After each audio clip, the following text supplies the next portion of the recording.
Hi. Uh, Hi guys, how are you? Good. Good. How Good, are you? thanks.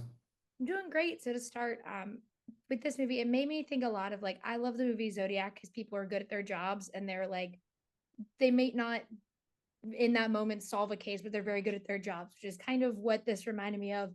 So everyone's really good at what they're doing in that moment and making sure like they have the information.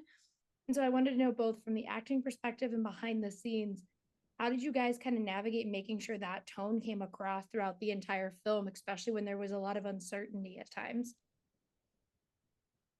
Like maybe I start from answering it from behind the scenes.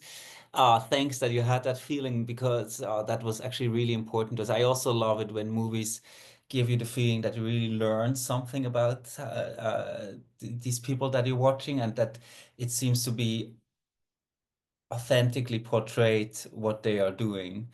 And even though in our movie they are reporting on this tragic situation, in a way, it is also a tribute to the world of live television, a world that I'm very fascinated with. Just this morning, we've been to the morning show here in Washington, and just seeing that again was such a, yeah, what like this, all these people running around, everything is timed down to the second, and it's this whole machinery I found very fascinating. And yeah, we wanted to portray that accurately.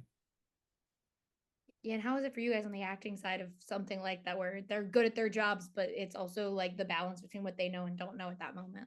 I think it's always really fun. I think when you have a character that, has a profession, because sometimes, they don't, but when you do, you want to make sure that you know what they're talking about and what it is that they feel at home with. So for Marianne, I tried to learn as much as I could about that world of simultaneous translating, because that is the thing that she knows. And then the fun thing for that I got to then play some someone using a skill that they've been hired for, but in a setting that is not her usual playground.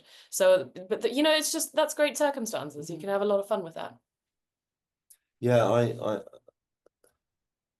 did you compare it to Zodiac at the beginning? The Zodiac, yeah, that's really interesting. I love that movie so much, and that's just a comparison I hadn't thought of, but it's been very strong in my mind that these were well-intentioned people doing the very best they can, very professional, very good at their jobs, groundbreakingly good at their jobs, but thrown into a situation that wasn't one that they had ever planned on being in, and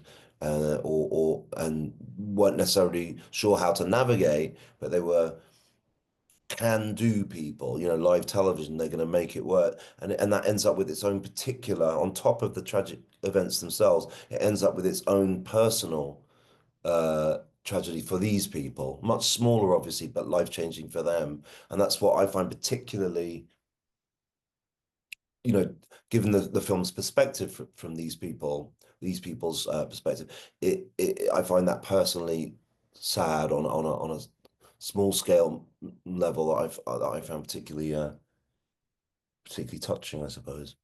I want to add that I mean these actors, like as you mentioned, that it's which I'm good that you feel like this, that it feels like they really know what they're doing, right? So, for example, Leonie, when she came and said she had this little typewriter that she already was exercising on how to type, which of course Marianne, her character, would, right? They had portable typewriters that you would bring to work, like we bring our laptop to work. So she was so dedicated that she was getting really familiar with that device. And I want to point out John, because that the kind of things that John did, calling a show, they are horrible lines to learn. It's not monologue, it's not one thought leading to the next. It's ready, camera one, rolling, things that apparently don't make any sense if you're not familiar with that job. So John went to the control rooms and he learned how it works. And I don't know how, but because he didn't stick little notes to things in the room, because we shot 360. So that, because a lot of the time actors do that when it's text like this, but he really knew his game. So that was amazing. And you learned how to thread in film. Yeah, Yeah. but it was a crash course. But also, like, Although I think I pulled it off very well, I might add. I think just it's interesting, like, you know, even for a close-up that we had of Ben or so, that when he then knows how to thread in film, even though you don't see it as a detail insert shot, you feel it also in that is the person really knowing what it's doing. And another person I would point out is Georgina Rich, who played the Yeah. title designer. Yeah. And she had that blackboard with these little letters in a hotel room, and before the first day of shooting, she did that so often, because the person who did that in real life would have been so fast with it. They had to put out these titles so fast, so she wanted to be sure that she can also really do this fast.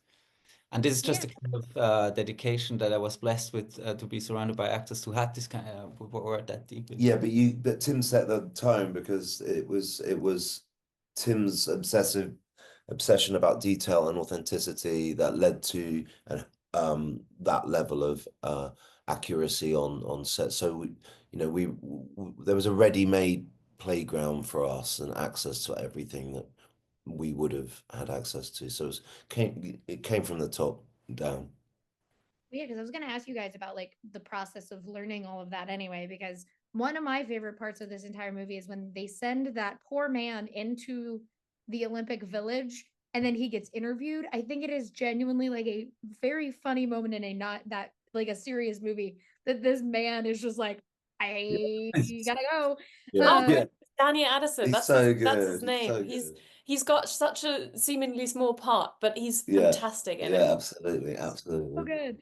But it was like that, and like them literally bringing a camera on a roof just so they can get live, like things like that are so interesting because we take for granted how easy cameras can kind of get transported places now. What was for all of you the most fascinating thing that you learned about this, like the live television portion of it, and what they had to do to make sure they got that live coverage? First of all, I'm glad that you point out with how heavy the cameras are and stuff, because I think especially today where everybody has a camera like this in the hand, it is interesting to see how back then how big these cameras were, and of course it also hopefully makes you reflect on our own consumption of media today. There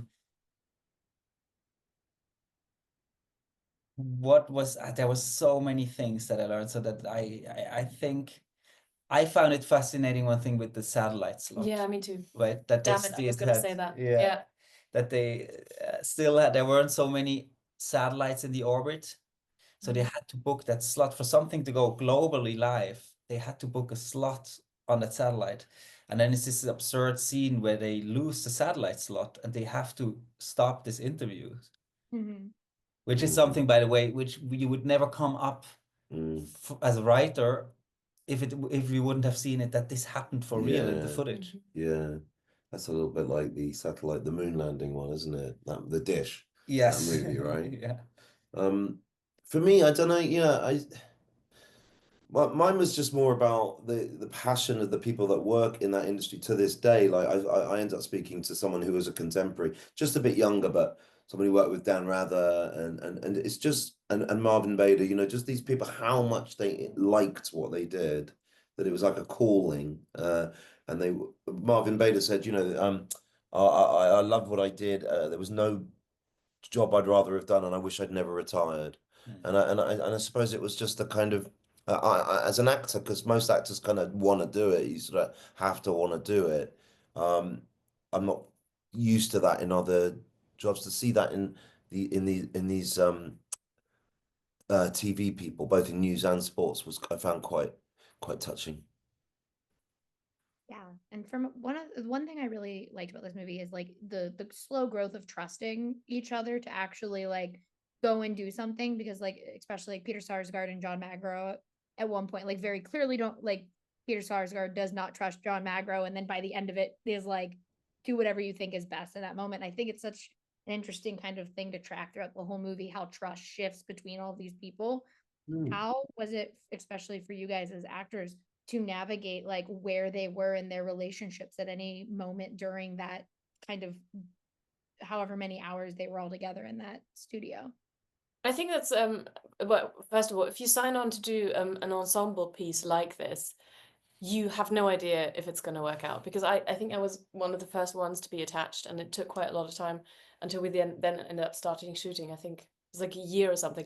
Of course, Tim always promised me we will get great actors. I'm like, yeah, sure, Tim, but you know, you don't know until the cast stands. And then of course I was familiar with the work that my colleagues had done, and I really liked it. But you don't know if you're going to get on. You don't know if you show up on set and maybe someone, because there often is someone who will make it about themselves, and then you know you're effed. And to show up on that set the first day and the first time you called action, and to realize that everyone had come to play, and I mean everyone down through, like in the entire room, everyone was going to be game and here for it and up for making this thing work. That was very exciting, and I think that that's also, you know, because when I watched the film, I think one of the things that why I think it's brilliant is because you can see the hierarchies very clearly, and you believe that it's a functioning ecosystem, and that is very clear direction, and also lots of actors who came to work together on something. So I think that's the trust element, you know, and the story that also that It's was reflected there. within Yeah. the cast. I think, yeah, I think she's right. The dynamic within the cast, and a lot of credit has to go to Tim for corralling and directing that cast. You know, it's not an easy thing to do, from the top to the bottom, and you know, from the lead to the to background. It was literally every person there. There was nobody wasn't fully committed to being their character, whoever that character was. So I think, in terms of the trust shifts in the piece, they were well written. They were in that script, and so we just sort of had to Learn the act lines. the script, really. Yeah, yeah. Honestly, yeah. It's like, and then well, thank you guys so much for talking with me. I really appreciate it. And I can't wait for one to get to see We're losing the satellite slot. Yeah, I'm Yeah. losing my satellite slot. I put a hand over CBS. Okay. Thank you, Rachel.